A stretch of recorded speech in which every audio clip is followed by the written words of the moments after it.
Namaste, and welcome to our continuing series on homeopathy with our beloved Dr. Pachegaonkar. Namaste, sir. Today we're going to conclude the digestive system, and we'll have another series starting next week. In whole digestive system, right from mouth to the anal end, the whole intestinal tract participates in digestion and absorption of all the nutritive things, and then even excretion. The terminal part of digestive tract is colon, and this colon, as we have seen, it starts at the ileocecal junction,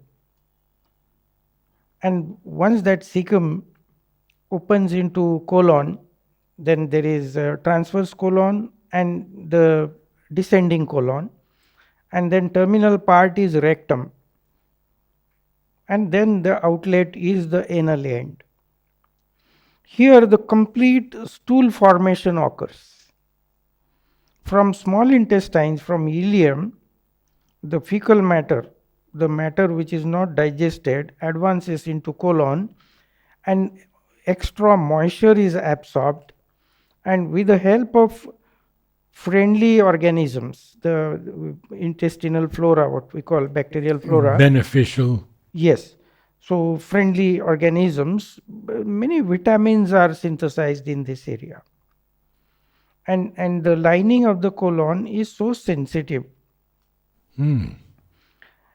Many times, the peristaltic movements are in such a way that the stool remains almost for 36 hours, 12 hours to 36 hours in this, and the whole process of stool formation is complete by the time it reaches rectum. And the stool's rectum is a small area, it is hardly 6-7 inches, whereas like this large intestine is almost 10 feet. So in this area, the stool formation is complete and it is stored, and once the rectum is full, like enough it is loaded, then one gets sensation of passing stools, that urging for clearing the bowels. The funniest part is by the time the matter reaches large intestine, colon, it is almost liquid. And then as the moisture gets absorbed, it becomes solidified.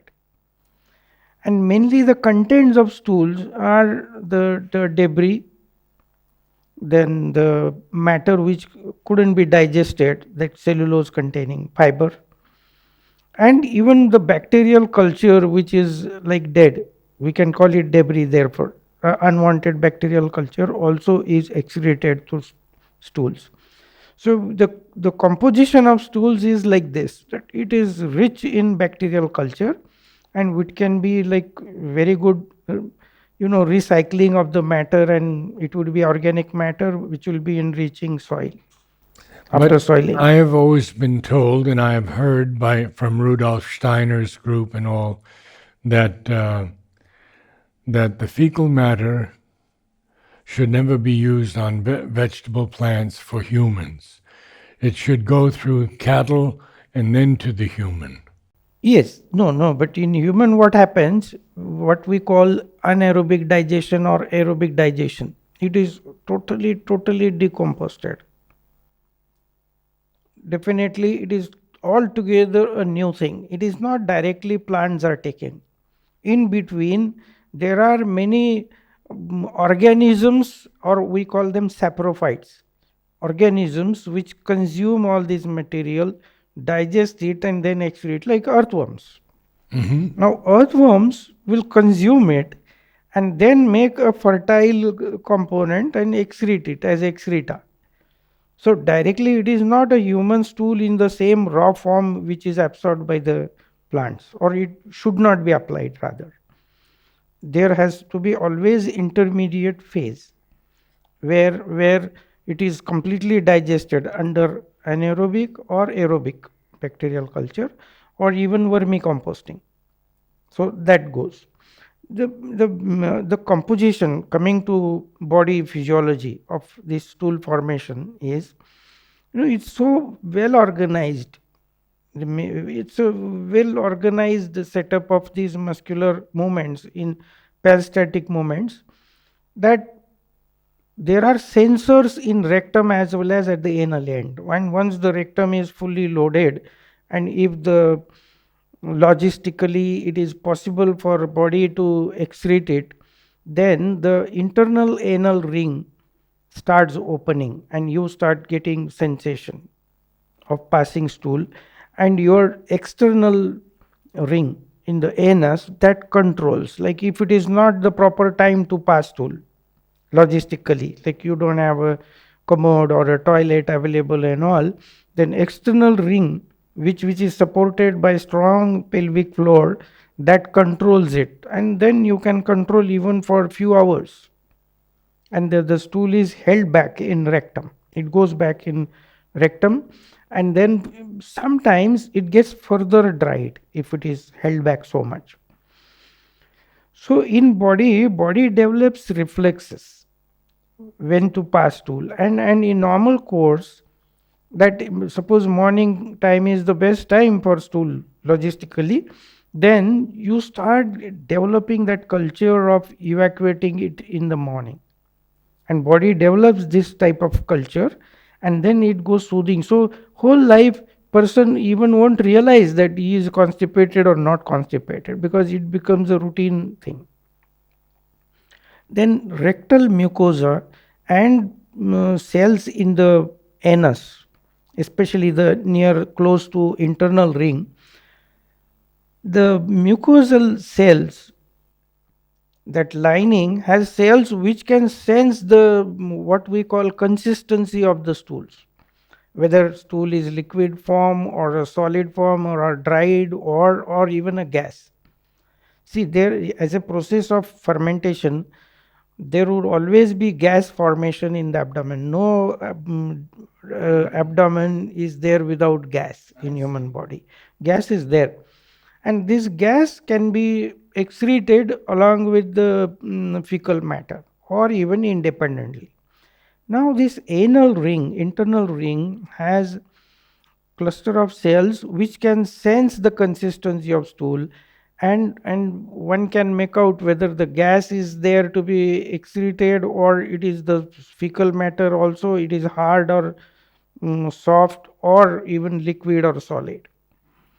We get some cases where we call it so called incontinence, because some children, they are not able to differentiate between solid fecal matter and the gas, and sometimes if it is a gas, as a actually normal reflex, they allow gas to come out by opening external ring, and they realize that some stool has escaped. This happens rarely as a pathological condition, but in normal course this doesn't happen.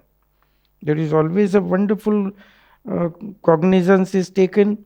The external ring opens only for passing stools, otherwise for gas it can recognize and open it. Now there are many conditions where the stool formation and excretion comes into problem. Say constipation. It is mainly the low motility of the this colon which results into constipation. Now, What about size see, of the fecal size of matter? the stool, actually, the stool formation can be so soft, and the consistency, mainly it is a consistency what matters. If there is a hard consistency, because the stool has a lot of bulky thing and the moisture is absorbed, the water component is absorbed too much, it becomes dried, and then it doesn't become a soft or collapsible. Ideally the composition of stool should be such that, like you see the toothpaste we have seen, from the tube it comes out, it negotiates through even small opening because it is soft. Same way, the stool fecal matter should be able to negotiate itself through anal opening, it need not open widely. But my father used to bleed very often when it was hard. There are two reasons for bleeding. First of all, if it is hard, then it can even erode the bulged hemorrhoidal veins, and then veins would be punctured and there would be bleeding. Right. Or many times, if a large bolus of stool, especially the initial stool, if it has to negotiate through anal opening, and if it is forced open, then there would be a crack, what we call anal fissure, and that crack can bleed, but that is very painful bleeding.